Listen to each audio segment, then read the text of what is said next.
Fidèles téléspectateurs, téléspectatrices, bienvenue à ce premier numéro de l'année 2024 de votre émission qui traite de l'information parlementaire, la tribune du Parlement.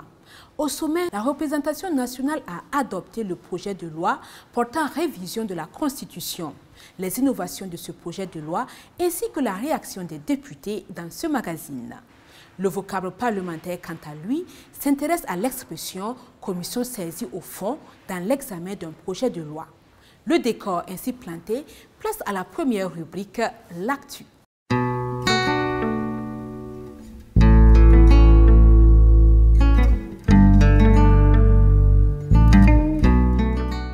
L'Assemblée législative de transition a adopté le projet de loi portant révision de la Constitution. C'était le 30 décembre 2023. Retour sur cette séance plénière, les innovations majeures et les réponses du ministre en charge de la Justice aux différentes préoccupations des députés dans cet élément de Anatole Nakoulma et de Karim Sissé. 64 voix pour, 5 abstentions, 1 voix contre. C'est donc une adoption à la majorité des voix du projet de loi portant révision de la Constitution burkinabé. Une révision qui permet d'introduire des réformes en phase avec les aspirations profondes des forces vives exprimées dans la charte de la transition. Le gouvernement s'en réjouit. Le gouvernement,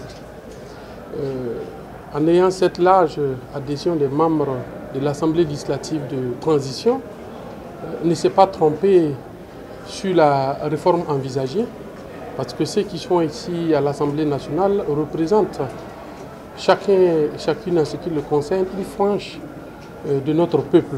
À cette séance plénière, les députés ont posé quelques questions d'éclaircissement sur certains points du dit projet de loi.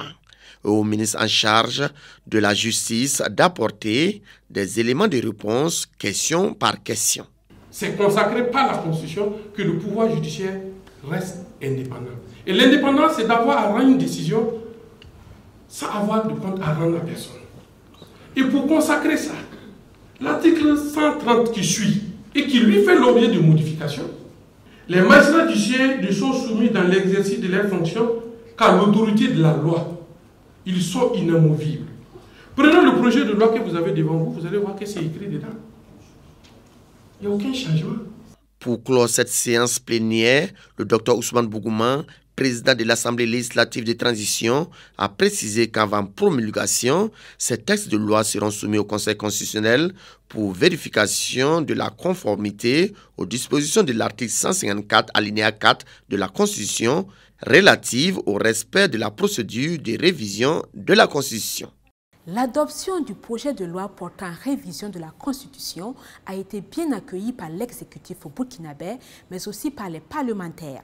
Pour ces derniers, les modifications envisagées sont légitimes. Ce sont les aspirations du peuple. Elles permettront une réforme certaine dans les institutions et le système de gouvernance. Les députés réagissent au micro de Innocent Darankoum et de Karim Sissé. De manière générale, je trouve que c'est une révision qui est la bienvenue. En ce sens que ça intéresse des aspects de la Constitution qui touchent véritablement à certaines aspirations profondes des populations, lesquelles aspirations ont régulièrement été exprimées de diverses manières. Je pense que cette nouvelle réforme émane des aspirations profondes de la population, qui veut qu'aujourd'hui nous soyons conséquents envers nous-mêmes. Si nous avons aujourd'hui dire à l'armée française de partir, si aujourd'hui nos relations diplomatiques avec la France ça ne va pas, il va de soi que nous voyons aussi au niveau de langue qui est un instrument de développement pour valoriser nos langues nationales. Donc j'apprécie très bien cette révision de la Constitution. Il est utile que cette loi fasse vraiment une révision complète et qu'on s'inspire, en prenant en compte le document de base qui a été produit par l'Assemblée législative de transition au niveau des régions pour que la préoccupation des forces vives soit prise vraiment en compte pour qu'on ait un texte consensuel qui répond à nos aspirations.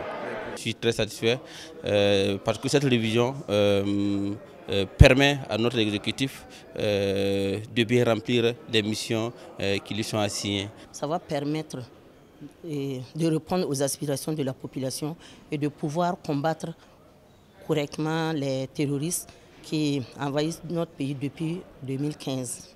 Les projets de loi de règlement exercice 2021 et 2022 étaient à l'ordre du jour de la séance plénière du jeudi 28 décembre 2023. Après leur examen, les 10 textes ont été adoptés à l'unanimité par les 69 votants, donnant ainsi l'autorisation au gouvernement pour exécuter les différents budgets en recettes et en dépenses. Plus de détails dans ce reportage signé Innocent Darankoum, Anatole Nakoulma et Alizeta Nakanabo Kwanda. Pour 69, l'Assemblée législative de transition a adopté. C'est à l'unanimité des 69 votants que les 2 projets de loi portant loi de règlement exercice 2021 et 2022 ont été adoptés après leur examen article par article. L'adoption de ces 2 textes de loi par la représentation nationale donne quitus au gouvernement pour sa gestion des budgets de l'État exercice 2021 et exercice 2022. Aussi, cela permet au gouvernement de respecter les dispositions juridiques de la loi organique relative aux lois de finances. Les données qui sont dans cette loi de finances sont des données prévisionnelles, puisqu'on le fait avant l'exécution. Et la Constitution prévoit à son article 105 qu'après l'exécution, que le gouvernement vienne rendre compte au Parlement et obtenir son quitus. C'est ce que nous avons fait à travers les 2 lois de règlement, celui de 2021 et celui de 2022. Le rapport de synthèse de la Commission des finances et du budget COMFIB sur les 2 projets de loi fait ressortir en substance une conformité entre les comptes des comptables principaux de l'État et le compte général de l'ordonnateur pour chacun des exercices budgétaires produits par la Cour des comptes. Ce qui est important, c'est que la Cour des comptes a émis une déclaration de conformité entre les comptes de gestion et les comptes administratifs pour que, effectivement, au niveau de la commission, nous puissions valider ces lois de règlement. De façon générale, malgré la persistance des attaques terroristes, les effets néfastes de la Covid-19 en 2020, les bouleversements institutionnels, les tensions inflationnistes concernant les produits de grande consommation, l'exécution des budgets de l'État pour les exercices 2021 et 2022 a connu un niveau assez satisfaisant, et ce, grâce aux efforts fournis par les différents acteurs.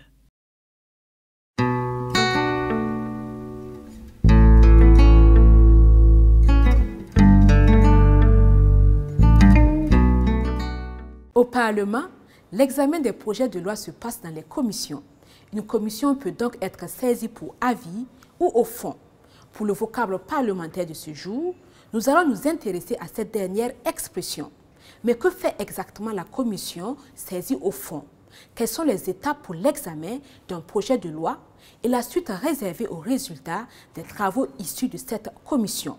Pour plus de précision, suivons les explications de l'assistant de la Commission des Affaires étrangères, de la Défense et de la Sécurité KEDS, Aïcha Ouedraogo Zampalegri. Pour parler de commission générale saisie au fond, il faut d'abord rappeler 3 principes.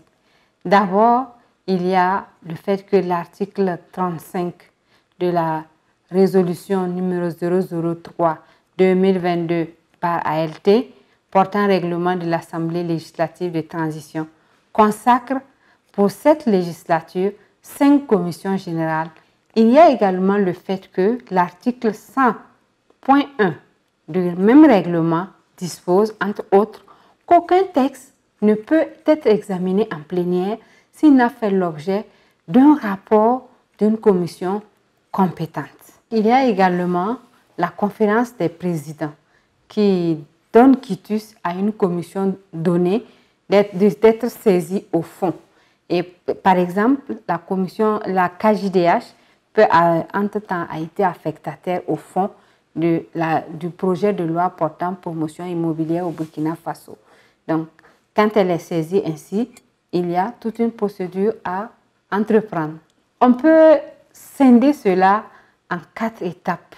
4 étapes pour parler de la phase préparatoire, la phase d'exécution, de la rédaction du rapport de la commission saisie au fond et également le dépôt du rapport auprès des différents députés pour la préparation de la séance plénière. La commission saisie au fond a 72 heures pour déposer le rapport auprès de la direction des services législatifs et de contrôle parlementaire pour, en tout cas, la mise à disposition auprès des députés. Mais s'il s'agit d'un projet de loi organique, par exemple, ce délai sera de 96 heures, soit 4 jours. C'est tout pour ce numéro de la Tribune du Parlement. Tout le plaisir a été pour moi de l'avoir présenté. Rendez-vous la semaine prochaine pour d'autres actualités parlementaires.